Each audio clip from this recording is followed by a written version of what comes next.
ये तो सब जानते हैं कि पुरातन काल से देवताओं और असुरों के बीच हमेशा कोई न कोई मुद्दे पर संघर्ष चलता ही रहता है। परंतु जब हिरण्यकश्यपु के वंश में प्रहलाद ने जन्म लिया तब से यह संघर्ष कम हो गया था। परंतु जब उसके पौत्र ने राजा बलि ने जन्म लिया तो राजा बलि के पिता विरोचन को देवराज इंद्र ने मारा था। इसी का प्रतिशोध लेने के लिए राजा बलि स्वर्ग लोक में जा पहुंचा। वहां जैसे ही वह पहुंचा तो उसने इंद्र के बड़े बड़े महारथियों को मारकर ढेर कर दिया। जैसे ही यह खबर इंद्र को पता लगी उसने अपनी पूरी सेना के साथ असुर लोक पर आक्रमण करके उसे हराकर और मृत्यु के घाट उतार दिया।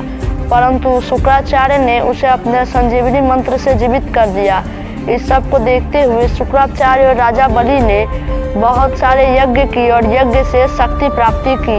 यज्ञ से शक्ति प्राप्ति करके उसने फिर से एक बार देवलोक पर चढ़ाई कर दी। देवलोक पर विजय के बाद जब इंद्र देवलोक छोड़कर भाग गया उसके बाद राजा बलि निश्चिंत हो गए। परंतु शुक्राचार्य का लक्ष्य यहीं पर खत्म नहीं हुआ था। उनका लक्ष्य तो भगवान विष्णु को परास्त करना था। परंतु भगवान विष्णु इतने जल्दी परास्त होने वाले थे कहाँ। उन्होंने राजा बलि से कहा कि हे बलि, तुम 100 अश्वमेघ यज्ञ करो। 100 अश्वमेघ यज्ञ के बाद तुम एक इंद्र बन जाओगे जैसे देवराज इंद्र है। उसने यह प्रस्ताव स्वीकार किया और जल्द से जल्द 50 अश्वमेघ यज्ञों को पूरा कर लिया। जब वह 50 अश्वमेघ यज्ञ पूरा करके एक दिन रात्रि में सो रहा था तो अचानक उसी रात देवराज इंद्र एक छल के साथ आए और राजा बलि पर तलवार से आघात कर दिया।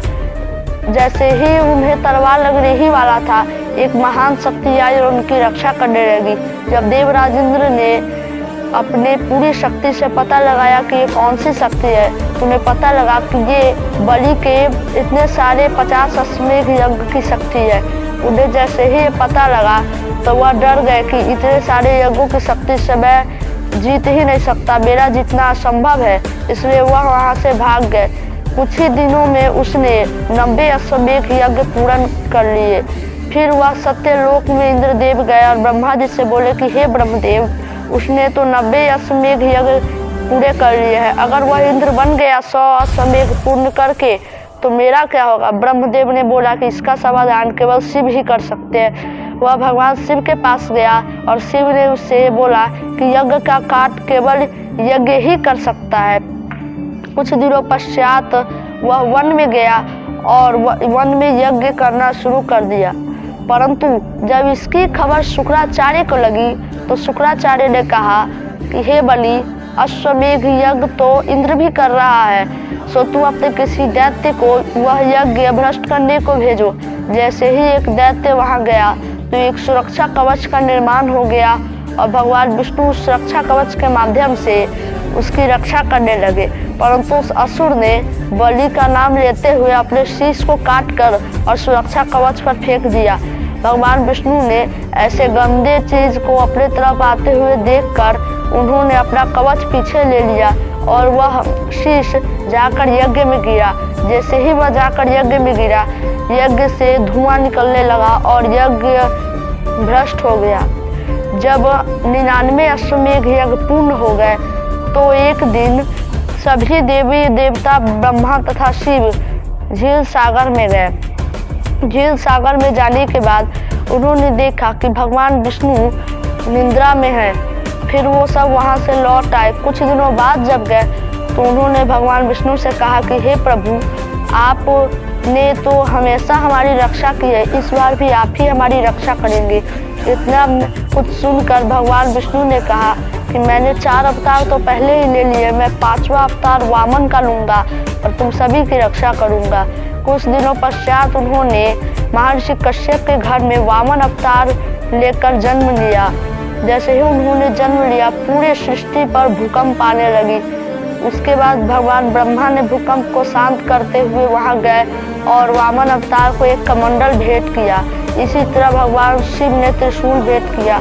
कितने सारे देवी देवता आए और उन्होंने अनेक प्रकार के अस्त्र शस्त्र भेंट किए वामन जी को। वह बहुत दूर से चले चले राजा बलि के द्वार पर पहुंचे और वहीं पर बैठे थे। जब देखा कि 99 अश्वमेघ के बाद 100वां अश्वमेध की अंतिम आहुति डलाने जा रही है तो उन्होंने गुहार लगाई कि भिक्षामि देहि। इतना सुनकर राजा बलि बोले कि मैं दुनिया का सर्वश्रेष्ठ दानी हूँ और अगर मैं एक यज्ञ के चक्कर में पड़कर अपने स्वाभिमान को कलंकित कर लिया तो मेरा आदर्श धरती से खत्म हो जाएगा। इतना सुनकर वो वहाँ से उठकर गए, परंतु शुक्राचार्य ने कहा कि जरूर कोई छल है, क्योंकि इतने देर से न आकर अंतिम आहुति के वक्त कोई क्यों आएगा। परंतु बलि ने उनकी एक ना सुनी और गए और बोले कि हे ब्राह्मण देव, आपको क्या चाहिए। वहीं पर शुक्राचार्य भी पहुंचे और कहा कि इसे कुछ मत देना, यह छलिया विष्णु है, मैंने अपनी दिव्य दृष्टि से देखा है। परंतु बलि कहाँ मानने वाले थे। उन्होंने कहा कि मेरे अहोभाग्य जो मेरे द्वार पर भगवान विष्णु अवतार लेकर पहुँचे हैं। उन्होंने भगवान विष्णु से पूछा कि हे प्रभु, आपको क्या चाहिए। वामन देवता ने कहा कि हे राजा बलि, आप तो बहुत ही धनी आदमी है, आपसे मुझे कुछ और नहीं चाहिए, केवल मुझे 3 डग भूमि देने की कृपा करें।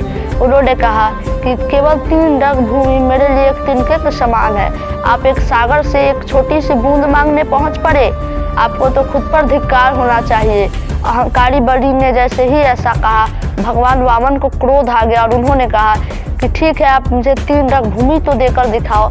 राजा बलि ने कहा कि मैं संकल्प करूंगा और आपको दूंगा।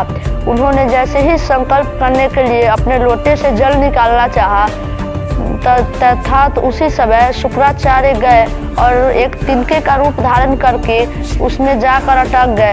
जब जल नहीं निकल रहा था तो वामन देव ने कहा कि इसमें जरूर कोई कील अटक गई है, इसे एक लकड़ी से मार कर निकालो।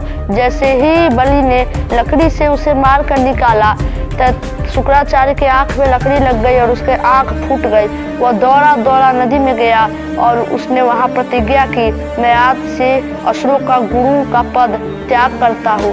इधर राजा बलि ने संकल्प लिया। जैसे ही उसने संकल्प लिया, वामन देवता ने एक विशाल रूप धारण किया और एक पग में पूरी सृष्टि तथा पाताल को नाप लिया। दूसरे पग में उन्होंने सारे लोकों को नाप लिया, स्वर्ग से लेकर नारायणी लोक तक उन्होंने सभी को नाप लिया। इतना करने के बाद उन्होंने राजा बलि से पूछा कि तुम तो बड़े अभिमानी हो, बताओ मैं अपना तीसरा पग कहाँ रखूं? क्या तुम्हें मैं एक पग उपहार के वास्ते छोड़ दूं? राजा बलि ने कहा कि आज तक बलि अपने वचन से नहीं चूका, मैं आज भी नहीं चूकूंगा, आप अपना तीसरा पग मेरे शरीर पर रखिए। उन्होंने जैसे ही बलि के माथे पर तीसरा पग रखा, बलि धंसकर पाताल लोक में चला गया। फिर उन्होंने अपना विष्णु रूप दिखाया और पाताल लोक में जाकर कहा कि हे बलि, आज मैंने तुम्हें तुम्हारी निष्ठा के कारण दर्शन दिए हैं। अर्थात वह सभी देवता, भगवान शिव, ब्रह्मा तथा महादेवी लक्ष्मी पहुंच पड़ी। जैसे ही वो लोग वहां पहुंचे तो बलि उन सभी के दर्शन करके धन्य हो गया और कहा कि हे प्रभु, आज से मैं पाताल में ही रहूंगा और आपकी इच्छा का पालन करूंगा। उन्होंने बलि की निष्ठा को देखते हुए वरदान दिया कि जब इस धरती का विनाश हो जाएगा और फिर नई सृष्टि की रचना करूंगा मैं, उस वक्त देवलोक के अगले राजा तुम ही बनोगे। उम्मीद करता हूँ इस कथा को सुनने के बाद सनातन धर्म से आपका जुड़ाव और भी बढ़ेगा। धन्यवाद।